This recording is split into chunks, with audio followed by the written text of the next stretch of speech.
apalagi di pengadilan. Kalau di bank kan enak, orang tuh bahagia karena dia punya uang. Lah ini kalau di pengadilan yang datang ini orang yang bermasalah.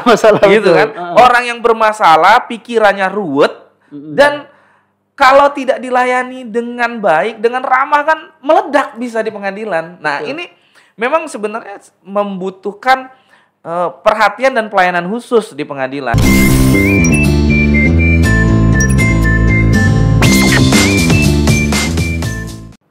Assalamualaikum warahmatullahi wabarakatuh. Masih bersama saya Trisno Rusli dalam programnya Podcast Cukup Pedas.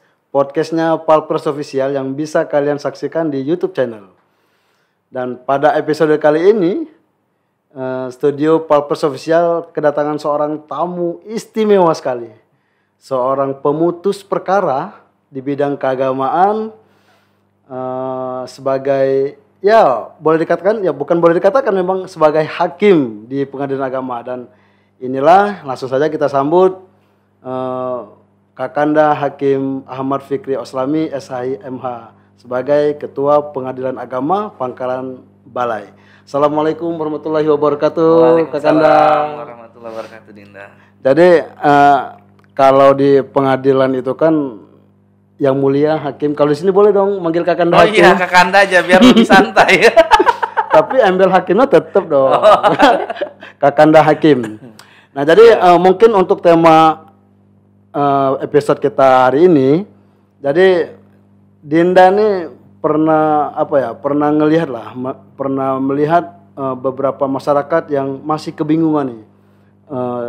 Bagaimana prosedur untuk mengurus perkara di pengadilan agama seperti cerai, mungkin seperti itu kan ya, kemudian hak waris, dan memang ada beberapa oknum pengacara itu ketika masyarakat itu bingung, nah mereka ini mulai mendekati dan memberikan jasa kepada masyarakat agar lebih mudah mengurus perkara itu di pengadilan agama. Nah, berhubung Kanda ada di sini nih, sebagai Ketua Pengadilan Agama juga nih, nah mungkin prosedur mekanisme untuk mengurus perkara itu seperti apa nih, Kak? Iya, baik. Terima kasih sebelumnya Dinda, wartawan yang luar biasa ini. Hari ini saya diberikan kesempatan. Biasanya saya yang bertanya dan menyidangkan orang. Nah, ini sekarang saya yang diintegrasi hari ini. Ya, sangat luar biasa sekali. Terima kasih, kehormatan bagi saya diundang di podcast Cukup Pedas. Itu luar biasa. Jadi terkait tema hari ini yang Dinda tanyakan, bagaimana prosedur perkara, memang benar ya. Jadi masyarakat itu terkadang menjadi momok ketika ingin berperkara di pengadilan agama dengan beberapa macam alasan. Mungkin ada yang prosesnya ribet, kemudian mengurusnya susah, sidangnya lama dan segala macamnya, dan akhirnya mereka menggunakan jasa rekan-rekan advokat untuk membantu masyarakat dalam berperkara di pengadilan agama. Padahal sebenarnya sekarang ini berperkara di pengadilan agama itu sangat mudah sekali. Jadi tidak seperti dahulu ya, seiring berkembangnya zaman sekarang ini, pertama sangat mudah, kemudian sekarang sudah semakin murah berperkara itu. Kenapa saya katakan seperti itu? Sekarang sudah ada yang namanya IKOT. Jadi dia persidangan itu bisa dilakukan secara elektronik. Jadi dimulai dari pendaftaran perkara, kemudian dia pembayaran biaya perkara, kemudian pemanggilan para pihak, bahkan persidangannya itu bisa dilakukan secara elektronik atau lebih dikenal dengan IKOT di pengadilan agama. Itu sebenarnya sangat mudah sekali. Ataupun kalau misalkan masyarakat, ini kita di awal secara manual dulu ya. Jadi kalau secara manual itu masyarakat ingin berperkara di pengadilan agama, sebenarnya nggak usah susah-susah, datang saja ke pengadilan agama. Ya, dimanapun itu ya, di seluruh Indonesia, dia prosedurnya sama, SOP-nya sebenarnya sama. Jadi silakan datang ke yang namanya PTSP, di pelayanan terpadu satu pintu. Gitu. Jadi kalau mungkin ya dahulu ada istilahnya lewat pintu belakang. Sebenarnya sekarang sudah tidak ada lagi di pengadilan yang namanya nak ngurus lewat uang dalam.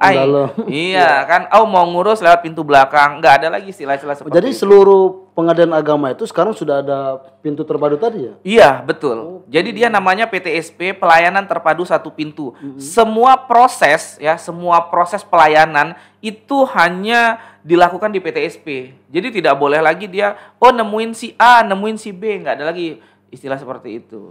Oke, jadi tapi memang benar Kanda Hakim. Jadi baru-baru ini sekitar 5 bulan, 3 bulan lah, 3 bulan atau 5 bulan itu memang ada masyarakat yang memang masih bingung nih, masih bingung ketika dia datang ke pengadilan, ke kantor pengadilan agama, apa yang harus dilakuin, bingung. Nah, dengan gerak-gerik kebingungan itu, mulai ada oknum-oknum yang mencoba memberikan jasa. Nah ini kan sekarang sudah ada pintu terpadu nih Kanda. Otomatis ada orang yang mengisi di pintu terpadu itu. Betul. Stafnya seperti itu kan. Nah, kalau jika pun pintu terpadu ada, kalau stafnya juga enggak ini kan agak bingung juga nih kan. Agak misalnya stafnya juga masih males-malesan atau mengurus berkas masih cuek dengan masyarakat. Nah, khusus di Pengadilan Agama Pangkalan Bala ini. Ini apakah ada pelatihan kepada staf-staf yang memang harus kalau di bank itu harus senyum, sapa seperti itu. Betul. Silakan. Ya, betul. Terima kasih. Jadi memang ada, itu ada yang kami biasanya ya, tidak hanya di Pengadilan Agama Pangkalan Balai, di beberapa pengadilan-pengadilan itu sudah bekerja sama. Biasanya kan kita standar pelayanan yang cukup baik di Indonesia adalah pelayanan di perbankan ya. Jadi kami bekerja sama dengan rekan-rekan perbankan itu melakukan pelatihan service excellent.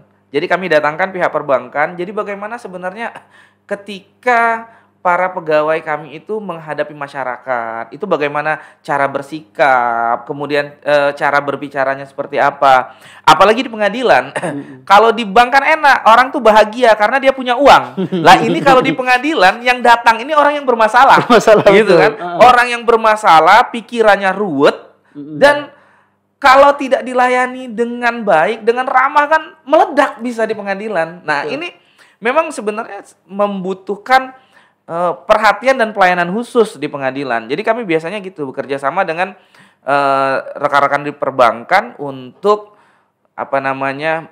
memberikan pelatihan kepada teman-teman di PTSP. Itu salah satunya. Kemudian yang lain kami juga secara rutin itu melakukan yang namanya briefing. Jadi briefing seperti di bank juga. Jadi prakteknya bermacam-macam, ada yang setiap hari briefing, kemudian kalau di Pangkalan Balai itu biasanya kami 1 minggu sekali. Jadi di hari Rabu kami melakukan briefing kepada semua yang terlibat di bidang pelayanan, itu di briefing oleh pejabat-pejabat terkait kan, kemudian juga nanti akan kira-kira apa ada permasalahan. Nah itu nanti akan digali, kemudian akan dipecahkan bersama ketika briefing tersebut. Gitu. Oke, jadi memang ya harus briefing juga nih, karena jadi kalau evaluasi seminggu yang lalu dan apa yang akan dilakukan seminggu yang akan datang. Nah mungkin kalau yang kasus apa nih, karena yang paling banyak ditemuin kesalahan prosedur nih, masih kita berkaitan dengan prosedur. Nah biasanya yang paling rumit yang mungkin yang menjadi masalah bagi masyarakat tuh di bidang apanya tuh?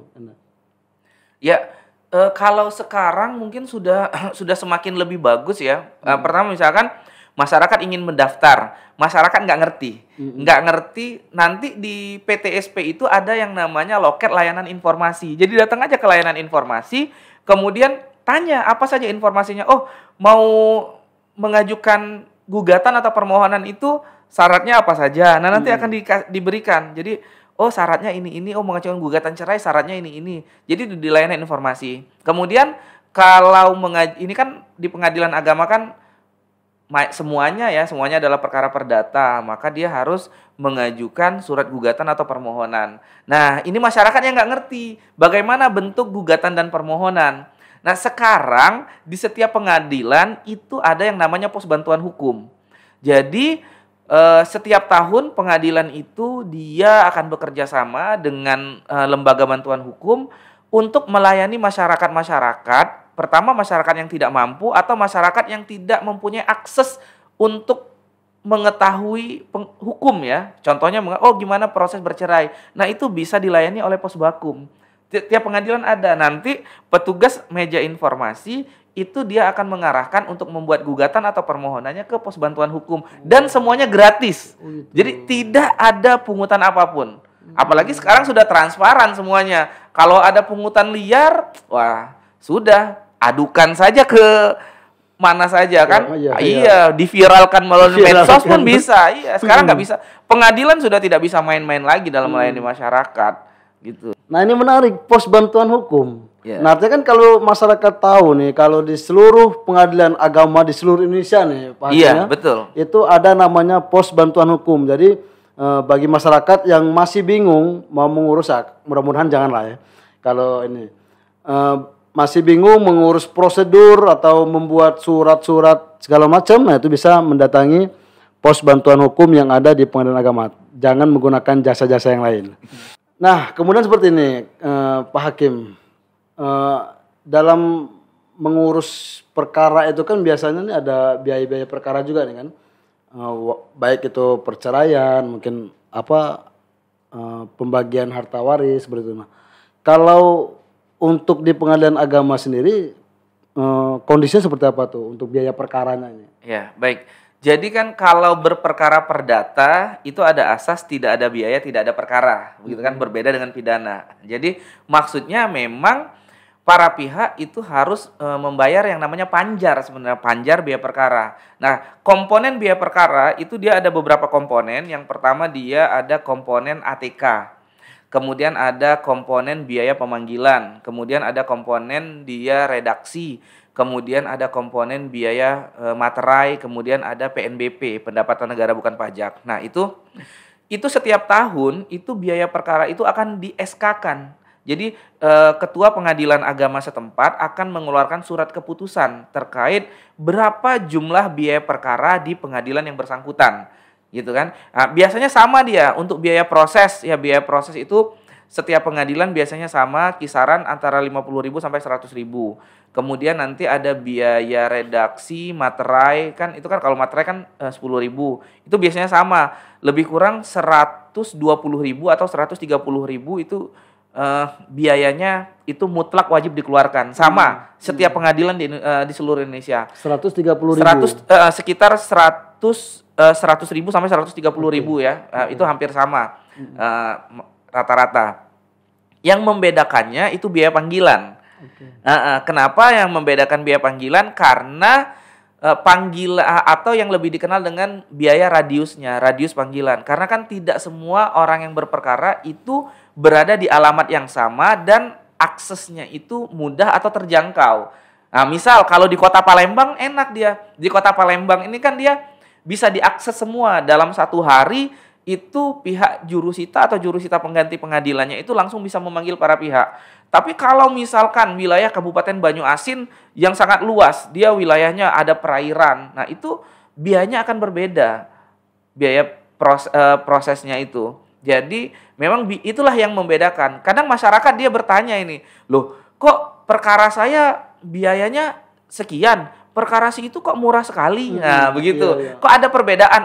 Mulai nih masyarakat karena dia berpikir, ini aku dikadalin atau aku dibohongin atau sebenarnya tidak. Jadi semua itu sudah sesuai dengan apa yang ada di dalam namanya SKUM, surat kuasa untuk membayar. Jadi para pihak itu nanti akan diberikan ketika mendaftar itu kan dihitung biayanya sama petugasnya.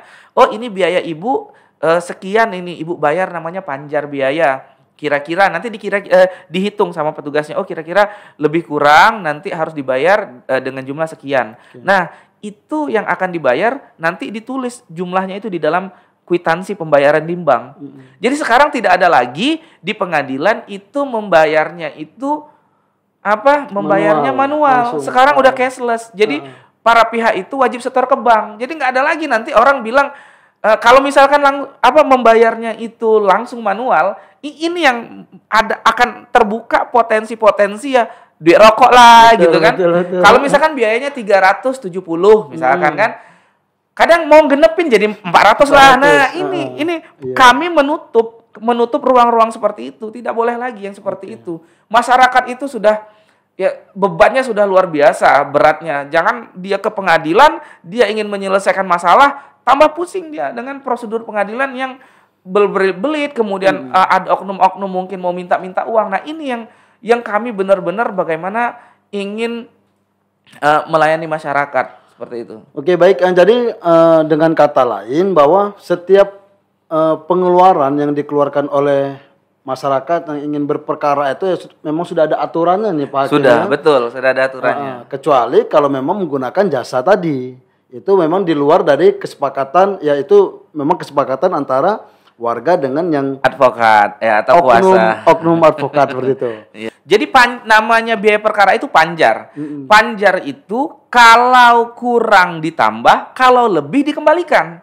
Gitu uangnya. Oh gitu. Iya, jadi dia nggak mutlak segitu habisnya. Jadi kalau misalkan lebih uangnya, ada lebih. Kan setelah putus perkara itu kan nanti disuruh menghadap ke kasir. Oh, dihitung kasir. Oh, ternyata biayanya lebih. Dikembalikan uang itu. Gitu. Oh, jadi itu panjar itu diserahkan sebelum masuk dalam perkara, sebelum masuk dalam peradilan. Ketika mendaftarkan gugatan dan permohonan itu, membayar biaya perkara, itu namanya panjar biaya perkara. Gitu. Uang panjar itu akan digunakan untuk kepentingan pemanggilan para pihak itu. Gitu. Konsekuensinya namanya panjar, kalau lebih dikembalikan, kalau kurang ditambah. Gitu. Dan memang Pak Hakim yang menjadi kekhawatiran dari masyarakat ini biaya kan, biaya yang besar, biaya yang yang benar kata Pak Hakim tadi, ini saya mau menyelesaikan masalah bukan menambah masalah baru kan, dan ini memang pemirsa, jadi biaya perkara ini memang ada dalam aturannya, dan itu pun sesuai dengan radius dari kantor pengadilan agama ke rumah seperti itu ya. Betul. Jadi memang dalam setiap orang itu berbeda-beda tergantung dengan radius rumahnya. Iya, jarak semakin dekat rumah para pihak yang berperkara itu dengan pengadilan akan semakin kecil biaya yang dikeluarkan. Semakin jauh maka semakin besar biaya yang dikeluarkan. Gitu. Oke, baik. Jadi ya seperti itu pemirsa, biaya perkara tadi, dan memang kalau dipikir itu maksimalnya berapa tuh kalau untuk di pengadilan agama Pangkalan Balai? Kalau di Pangkalan Balai itu radius terdekatnya satu kali panggilan itu 75.000 satu kali panggilan. Kemudian terjauhnya itu radiusnya yang paling jauh itu sekitar lebih kurang 600.000 untuk satu kali panggilan. Itu yang paling jauh. Nah, sekarang ini yang sebenarnya yang penting. Sekarang ini malah sebenarnya bisa lebih murah lagi, ya, lebih murah lagi kalau masyarakat berperkara secara elektronik. Itulah yang saya katakan secara e-court tadi. Kalau dia mendaftarnya secara elektronik, maka biaya perkara itu nol, tidak dibayar, karena kan panggilannya melalui email. Oh, gitu, nggak bayar. Jadi hanya membayar untuk pihak tergugat saja. Inilah sebenarnya yang harus diketahui oleh masyarakat. E-court, ya, e-court atau persidangan dan pendaftaran perkara secara elektronik ini sebenarnya yang harus disosialisasikan ke masyarakat. Masyarakat banyak belum tahu. Itu. Jadi dengan mendaftar melalui online itu memangkas seluruh panjang tadi. Sangat memangkas untuk biaya panggilan. Wih, aku baru tahu. Sangat memangkas biaya panggilan ya kalau untuk redaksi materai tetap. Berarti biaya pokok yang harus dikeluarkan 130 tadi, 100 sampai 130 lebih kurang tadi. gitu. Iya. Tapi itu di luar dari tergugat ya. Kalau tergugat kan tetap manual karena dia kalau misalkan penggugat dia bisa kan nanti akan dipanggil melalui alamat email. Jadi nanti panggilannya secara elektronik. Itulah yang namanya e-court. E-court itu ada e-filing, e-payment, e-summon dan e-litigation. Itu lebih murah sekali. Itu membantu. Nah, ini yang sebenarnya kalau menurut saya perlu sekali disosialisasikan ke masyarakat. Oke, jadi tidak usah lagi datang ke kantor pengadilan, cukup langsung mendaftar di e-court. E-court, iya. Silakan di Google saja, tulis aja di Google itu e-court. Nah, nanti kalau udah ketemu website e-court, nah nanti di situ ini, tinggal pelajarin saja di situ gimana cara mendaftar e-court. Ada panduannya di website tersebut. Iya. Oke, baik, pemirsa Cukup Pedas. Karena waktu sudah hampir 20 menit, nah jadi kita lanjutkan pada sesi kedua.